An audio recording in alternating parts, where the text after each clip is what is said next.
भांगर 30,000 तेकले. सरकारान भांगराचेर custom duty 8% वेल्यान 10% व्हेल्या. डॉलराच्या तुलनेत रुपया अकस्मात 2 रुपया पडलो. हे फाटभुंयेर भांगर अकस्मात वाडलें. रुपया डॉलराक 62चेर पावलो.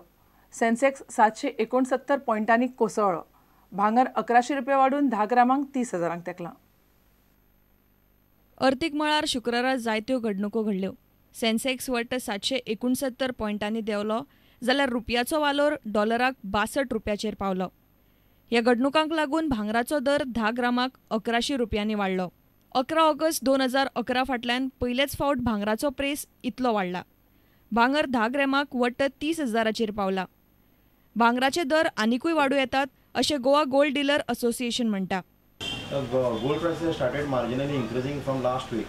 The gold government has increased duty from 8% to 10% last week, so the prices have increased. But today it has increased sharply because in international market the gold price has also increased because of the dollar. Gold prices will increase in future because there is also speculation in international market that China may confiscate gold from its own citizens. So there is speculation in international market that the prices will increase. So today, due to the weakening of the rupee, the prices have crossed 3,100.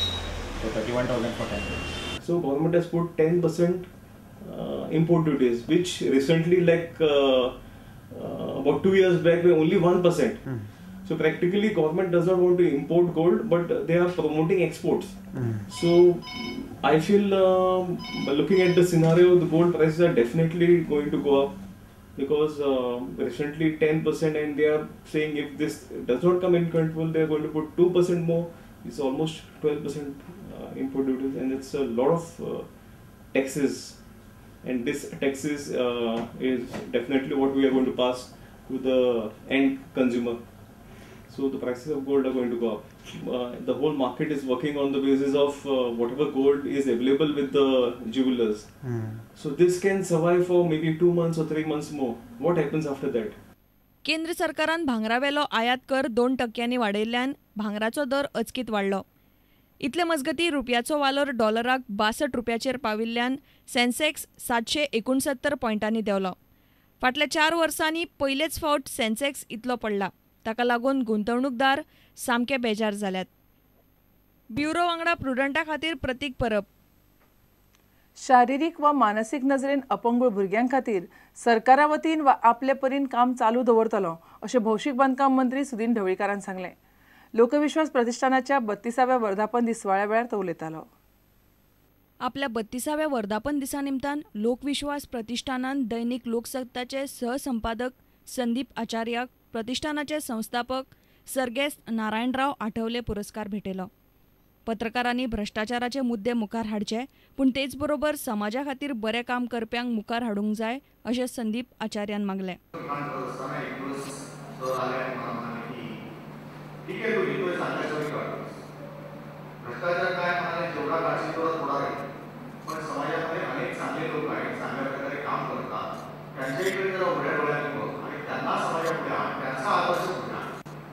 आपूण समाज कल्याण मंत्री आसतना अपंगूळ भुरग्यां खातीर school बांदूंक 50 lakh रुपया मेरेनची अर्थीक आदार दिवपी येवजण हाडिल्ली, पूण त्या येवजणेक कोणेच तेंको दिवंक ना अशें सुदीन ढवळीकारान सांगलें. शाळा बांदण्यासाठी 50 लाख रुपये आम्ही स्वतः स्कीम करून पास केली, पण पुढेच त्यावेळी पुन्हा मला वाटतं आता डिपार्टमेंट माझ्याकडे नसल्या कारणाने काय झालंय माहीत नाही, पण नक्कीच मी पुन्हा चालू करण्यासाठी प्रयत्न करतो. रिपोर्टर विवेक प्रभू, प्रुडंटा खातीर. भ्रष्टाचाराविशीं झिरो टॉलरन्साच्या सरकाराच्या उतराचेर गोवा ट्रेड युनियन कॉन्फेडरेशनान दुबाव उक्तायला. आयडीसी प्लॉटांच्या स्कॅमाचो सूत्रधार बाबू कवळेकाराक पर्रीकार सरकार वाटावंक सोदता असो आरोपूय कामगार फुडारी अजित सिंह राणीन केला. 2 वर्सां फाटीं आयडीसीचे प्लॉट स्कॅम उक्ताडार आयिल्ले तेन्ना आमदार बाबू कवळेकार आयडीसीचो अध्यक्ष आशिल्लो. काँग्रेसीचे सरकार वचून भाजपाचे आयले, पूण हे केशीन कोणाचेरच कारवाय जावंक नाशिल्ल्यान अजित सिंग राणेन सरकाराचेर आनी भ्रष्टाचारा विशीं सरकाराचे झिरो टॉलरन्साचेर दुबाव घेतलो.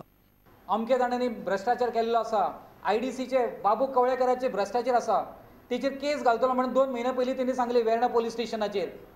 इन्व्हेस्टिगेशनाचो एक फार चल्लो आसा. आयज मनोहर पर्रीकर सीएम आसा, आयडीसीचेर त्याचो डायरेक्ट होल्ड आसा, has got all information, access to all information. पण अजून बाबू कवळेकर आणि जे बाकीचे जे रिस्पॉन्सिबल आसा न्ही तेंचेर अजून एक्शन घेवंक ना. कितें हे सगळें फिक्सिंग चल्लां काय कितें? तुम्ही एज अ ओपोजिशन लिडर आपले भ्रष्टाचार काडप ना. आनी I am as a home minister, I am as a CM, काय हांव तुमचेर कसले एक्शन घेना हेच चल्लां काय कितें? Where has gone your policy of zero tolerance? भ्रष्टाचाराक थारो ना म्हणपी हे सरकार खरोखरच भ्रष्टाचार करता काय कितें? आणि जर भ्रष्टाचार करिना न्ही जाल्यार गव्हर्मेंटान ही so called investment policy revise करची. कन्फेडरेशन म्हणटा सरकारान निकतेच जाहीर केला ते गुंतवणूक धोरण सारकें ना.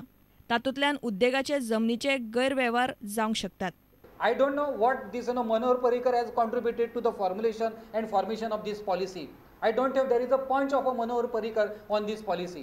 And even if he has done this policy and he claims to have guided this policy, then I smell it is this stinking.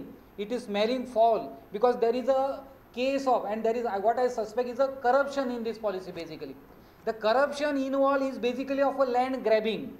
उद्देगांचे बाबतींत थळाव्या पंचायतीकय कांय गजाली थारोवपाचे अधिकार आसचे अश्यो आनीकय कांय मागण्यो फेडरेशनान केल्यात. प्रुडंटा खातीर दिनेश करपे. आता घेऊया एक व्यावसायिक विसव.